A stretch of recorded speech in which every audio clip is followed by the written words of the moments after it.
देश के शेयर बाजार में मंगलवार 12 मई को बड़ी गिरावट देखने को मिली। बीएसई सेंसेक्स करीब 800 अंक फिसलकर 77,200 के स्तर पर कारोबार करता नजर आया, जबकि एनएसई निफ्टी भी लगभग 220 अंक गिरकर 23,600 के आसपास पहुंच गया। वैश्विक बाजारों में कमजोरी, मिडिल ईस्ट तनाव और निवेशकों की सतर्कता का असर भारतीय बाजार पर साफ दिखाई दिया। बैंकिंग, आईटी और मेटल सेक्टर के शेयरों में सबसे ज्यादा दबाव देखने को मिला।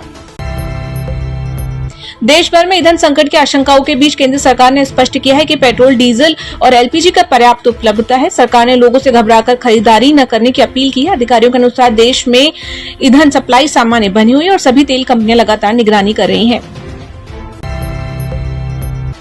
प्रधानमंत्री नरेंद्र मोदी के हैदराबाद कार्यक्रम में 1 साल तक सोना न खरीदने की अपील का असर शेयर बाजार पर भी दिखाई दिया।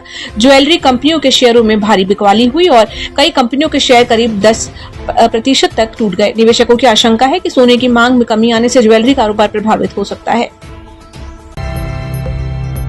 नई दिल्ली में आयोजित CII एनुअल बिजनेस समिट 2026 में अडानी ग्रुप के चेयरमैन गौतम अडानी ने कहा कि आज के दौर में ऊर्जा सुरक्षा और डिजिटल इंटेलिजेंस एक दूसरे से गहराई से जुड़े हुए हैं। उन्होंने कहा कि मिडिल ईस्ट संघर्ष ने दुनिया को ये समझा दिया है कि एनर्जी और डिजिटल सिक्योरिटी अब किसी भी देश की राष्ट्रीय ताकत का प्रमुख आधार बन चुके हैं।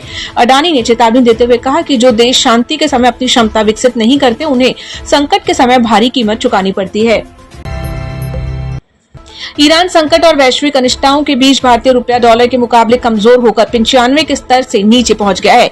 SBI रिसर्च की रिपोर्ट के मुताबिक यदि रुपया लंबे समय तक इसी स्तर पर बना रहता है तो भारत की अर्थव्यवस्था का आकार घटकर 4.04 लाख करोड़ डॉलर रह सकता है। इससे भारत के 5 लाख करोड़ डॉलर की अर्थव्यवस्था बनने का लक्ष्य 2029-30 से पहले हासिल करना मुश्किल हो सकता है।